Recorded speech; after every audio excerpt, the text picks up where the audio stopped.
2024లో ఏ party అధికారంలోకి వస్తుంది అంటే 2024 అంటే ఇంకో 50 రోజుల్లో ఎలక్షన్ అయితే జరుగుతుంది. ఎలక్షన్ తర్వాత ఆంధ్రప్రదేశ్లో ఏ పార్టీ అధికారంలోకి వస్తుంది, అలాగే బాపట్లలో చూసుకుంటే ఎవరు అధికారంలోకి వచ్చే అవకాశం ఉంటుంది ఎమ్మెల్యేగా? తెలుగుదేశం పార్టీ 2024లో ఆంధ్రప్రదేశ్లో వచ్చింది. బాపట్లలో టీడీపీ వేగేశ్వర నరేంద్ర వర్మ గారు భారీ మెజార్టీతో గెలుస్తారు. మరి రఘుపతి గారు గెలవంటారా? గెలవరు. ఎందుకని? ఆయన ఓన్లీ ఒక బాపట్లలోనే రోడ్లు పగలగొట్టి రోడ్లు వేసి అదే డెవలప్ అంటే ఇప్పుడు పల్లెటూరులు కానీ కర్లపల్లి మండలంలో కానీ ఏం డెవలప్ జరిగింది? ఏం జరగల. మీకు ఏం కావాలి డెవలప్మెంట్ అంటే? రోడ్లు లేవు మెయిన్. పల్లెటూరు గ్రామాల్లో నీటి సమస్యలు ఉన్నాయి బాగా. ఇప్పుడు రైతులు ఏర్చెనకు కానీ మినుము కానీ నీళ్ళు అందక అల్లాడిపోతున్నారు. రైతులు వాళ్ళని పట్టించుకునే నాదులు లేరు. నీళ్ళ కోసం వెళ్తే నీళ్ళు లేవు, ఇప్పుడు మనం ఏం చేస్తామని అంటున్నారు. రైతులు ఆందోళన చెందుతున్నారు. రైతులందరూ టీడీపీ వైపు చూస్తున్నారు. ఎందుకని? 2019 ముందు మరి టీడీపీ బాగా చేసిందా? మరి బాగా చేసిందండి. బాగా ఎందుకు చేయలేదు? అప్పుడు రైతులు ఇంత ఇబ్బందులు ఏం పడలేదే.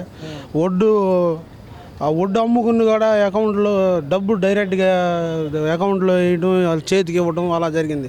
ఇప్పుడు ఈ 2019 నుంచి 2024 వరకు రైతులు ఎన్నో ఒడ్డు అమ్ముకుని ఆ డబ్బులు రాక మళ్ళీ తిరిగి సంవత్సరం దాకా ఎన్నో ఇబ్బందులు పడ్డారు.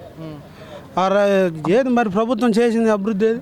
ఆ రైతులను ఎంతో కన్నీరు పెట్టించారు. రైతులు ఎంతోమంది ఆత్మహత్యలు చేసుకున్నారు. ఇప్పుడు పెట్టుబడి పెట్టి ఎక్కడెక్కడో రైతులు అప్పులు చేసి చిన్న చితక ఎకరం 2 ఎకరాలు వేసుకునే వాళ్ళు ఎక్కడో అప్పులు తెచ్చి చేస్తే అది ఆ వడ్డీ అమ్మిన డబ్బులు మళ్ళీ తిరిగి సంవత్సరం దాకా రాకపోతే ఆ రైతు వడ్డీ ఎక్కడ తెచ్చి కడతాడు? ఎలా చేస్తాడు? ఇలా ఎన్నో రైతుల్ని అనేక ఇబ్బందులు పెట్టారండి. మరి రైతు భరోసా వేస్తున్నాము రైతులందరికీ కూడా అంటున్నారు కదా. రైతు భరోసా మేనిఫెస్టోలో ఏం చెప్పాడు? 12,000 నేను వేస్తానన్నాడు. ఆయన ఇప్పుడు అదేం చేస్తున్నాడు?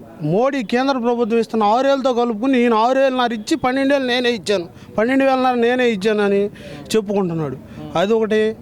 ప్లస్ మళ్ళీ అది కూడా ఒకసారి ఇవ్వకోకుండా ఒకసారి 2,000, ఒకసారి 5,000, ఒకసారి 3,000. అవి ఏంటండి? అదేమన్నా దానా ధర్మం వేస్తున్నారు ఏంది రైతులకి? 12,000 నేనే ఇస్తానని చెప్పి కేంద్ర ప్రభుత్వం ఇచ్చి 6,000 కలుపుకుని ఈయన ఒక 6,000 ఇచ్చి 12,000 నేనే ఇస్తున్నానని చెప్పుకుంటున్నాడు. అది రైతును మోసం చేయడం కదా, మాట తప్పడం కదా, మడమ తిప్పడం కదా. మరి బాపట్ల నియోజకవర్గంలో మరి ఎంత మెజారిటీతో టీడీపీ నుంచి వేగేశ్వర నరేంద్ర వర్మ గారిని గెలిపించుకుంటారు? 50,000 మెజారిటీ వస్తుందండి. అంటే మీరు ఎక్కడ? కర్లపాలెంలో? అది కర్లపల్లి మండలం. ఎక్కడ? ఏ విలేజ్? తుమ్మలపల్లి. తుమ్మలపల్లి మొత్తం టీడీపీకి అనుకూలంగా ఉందా, లేదంటే వైసీపీ నుంచి కూడా అదే బేస్ ఉందంటారా? తుమ్మలపల్లి టీడీపీకి అనుకూలంగానే ఉందండి. అయితే 2024లో ఎమ్మెల్యేగా చూడొచ్చు అంటారు. చూడవచ్చు.